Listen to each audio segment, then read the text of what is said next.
From Toronto, Canada, this is Canadian Jewish Television.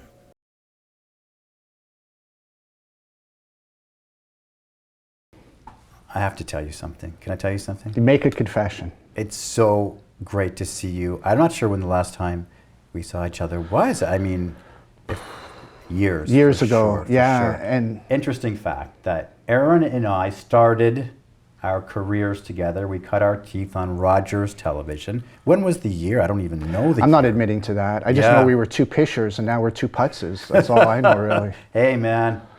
You know what they say, speak for yourself. Done. It's tremendous to see you today. Great to see you. And we're going to talk about something that I've always wanted to talk about, but there just wasn't the opportunity or the situation wasn't right. And I feel that you are the right person, the right expert to speak about intergenerational trauma, which is something I think you'll agree is not spoken about enough in the Jewish world. And it should be, because I feel like we are all in some way feeling the impact of intergenerational trauma. Absolutely. For those that don't know, Aaron, let's give them kind of like a working definition of Sure. what is intergenerational trauma. Intergenerational trauma is the transmission of traumatic effects from the receiver to their offspring. It could be rooted in a historic event such as the Holocaust, Right. or family relations. And right now, we're starting to see the rise in research with respect to epigenetic inheritance, which proposes that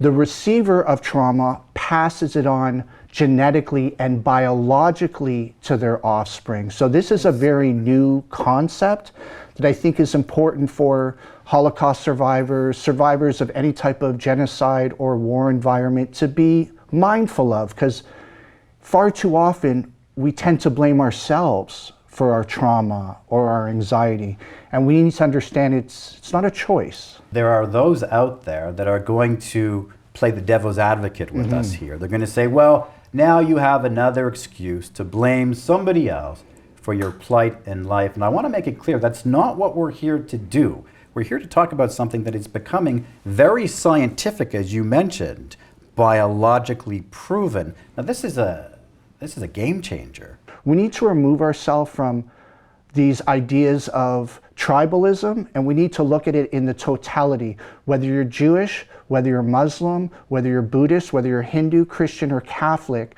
unfortunately, history is littered with events of war, and people have been on the wrong side of socio-political conditions. So this isn't exclusively a Jewish issue. This is an issue that affects all of humanity. And it's not about making excuses. It's about having an increased understanding of self and of how we're impacted by certain events. And you want to speak about that as it relates to the Holocaust? Because your mother, correct me if I'm wrong, but your mother was a Holocaust survivor. Yeah, absolutely. In terms of impact, there's a range. So it can manifest in terms of domestic violence, substance abuse, but on the other end of the spectrum is low self-esteem, low self-worth. So it really depends on the individual. There's a wide range, but what we can see is, for instance, generally, the Jackie Mason, that kind of shtick, or Richard Lewis, where they were anxious. People would laugh at that, but if you deconstruct it a little bit further, that's actually anxiety. And that's probably intergenerational trauma. It's actually quite tragic the way trauma is passed down and the way trauma perpetuates itself. And I know you didn't want to speak too much personally about that, but how do you think this is overcome? In terms of specific treatments, there are a variety of them, but two in particular are cognitive behavioral therapy, where in essence you become your own therapist with coping mechanisms.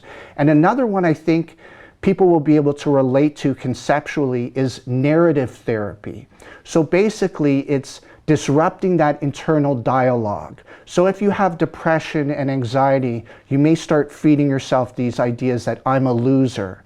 And with narrative therapy, what it does is it reorients the mind, and you start saying, my sickness or my ailment or my disease is making me think I'm a loser. Right, and I have this feeling that much of our anxiety, whether we know it or not, is stemming from that intergenerational trauma.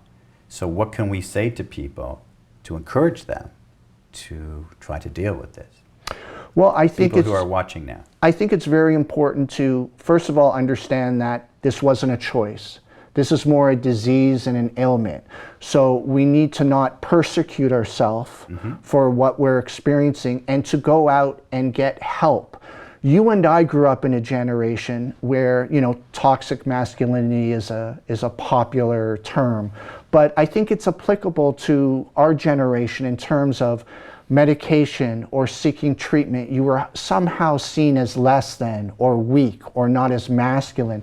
And I think we need to absolve ourselves from those philosophical chains and understand that we're all human. And I suspect that the pandemic potentially helped us along that journey, because no one, I would argue no one is as mentally fit now as they were prior to the pandemic. So perhaps this has given us a collective opportunity to walk in those shoes. Yeah, and I wanted to point out something to you, that trauma itself is a relative term. It is. Right? We can be traumatized by something that seems relatively innocuous To someone else. to somebody else.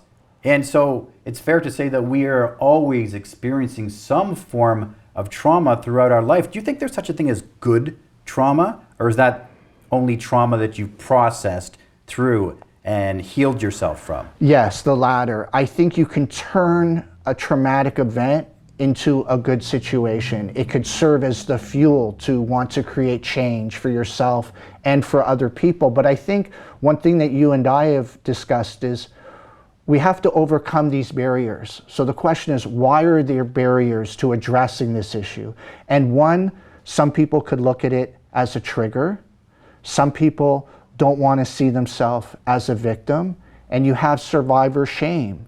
So those are some of the obstacles that are impeding the healing process for the community. Having trauma doesn't make you weak. I would argue not addressing it doesn't make you strong. It is unbelievable to see you. It brings back fond memories of where we started. I just couldn't be happier for the direction you are on with your teaching in the academic world, with this comic book. It's just incredible, and I wish you continued health, happiness on your journey, and thanks for coming on. I'm very privileged. The Elevator Show, man. From Toronto, Canada, this is Canadian Jewish Television.